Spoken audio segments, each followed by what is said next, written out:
हम सबको आज्ञा है, कलयुगी जीवों को महाप्रभु जगन्नाथ जी का दर्शन करना ही है, अनिवार्य है। वर्ष में एक बार महाप्रभु जी के पास जाना ही है, ऑप्शनल नहीं है।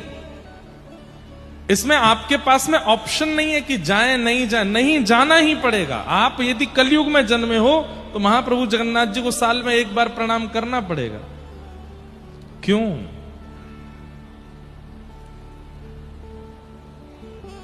हम कलयुगी जीव हैं। कलयुग में प्रत्येक दिन पाप बढ़ रहे हैं, प्रत्येक क्षण हमसे भी कोई ना कोई पाप बनता है। और यदि हम उन पापों में सदा रत रहेंगे तो अपना उद्धार कभी नहीं कर पाएंगे। चाहे हम कितना भी नियम कर लें, जप कर लें, तप कर लें, कितना भी ज्ञान अर्जन कर लें, कलिकाल इतना प्रचंड है तब भी हमको पापगामी बना के ही मानेगा और कोई उपाय नहीं है। तब कहें क्या करें? कलयुग के जीव अपना उद्धार कैसे करेंगे? तब महाप्रभु जगन्नाथ जी प्रकट हुए और प्रकट होकर के कहा, मेरा दर्शन करेंगे, मेरी स्नान वेदी का दर्शन करेंगे, मेरी चंदन यात्रा का दर्शन करेंगे, मेरे नौका विहार का दर्शन करेंगे, मेरी रथ यात्रा का दर्शन करेंगे। और मेरा दर्शन भी यदि कर लेंगे, किसी बिना उत्सव में भी महाप्रभु जगन्नाथ जी का भी दर्शन यदि कर लेते हैं तो उसी क्षण हमारे पाप नष्ट होने प्रारंभ हो जाते हैं। हम जितनी देर महाप्रभु जी के सन्मुख रहते हैं, जितनी देर श्री क्षेत्र के अंदर रहते हैं, उतनी देर पाप नष्ट होते रहते हैं हमारे।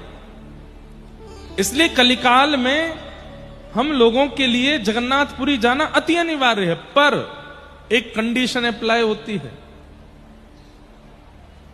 क्या? जगन्नाथपुरी जाना है, महाप्रभु जी का दर्शन करना है, लेकिन महाप्रभु जी को देखने के बाद में पूर्ण समर्पण करते हुए ठाकुर जी को वचन देना है कि नाथ, अब तक जो हुआ उन सबको आप नष्ट कर ही रहे हैं अपने दर्शन से, पर मैं वचन देता हूं कि अब दोबारा वह गलतियां नहीं होंगी जो मैंने पूर्व में की हैं। अब वह पाप मुझसे दोबारा नहीं बनेंगे। मैं प्रयास करूंगा कि मैं पुनः उन सब क्रियाओं को ना करूं जो मैंने पूर्व में की हैं। बस आप कृपा करके ये नम रक्ष जगन्नाथ, मेरी रक्षा करो। और आप ठाकुर जी को जैसे ही वचन दे देते हो कि पुनः नहीं करूंगा, ठाकुर जी तुरंत आपके समस्त पापों को नाश कर देते हैं।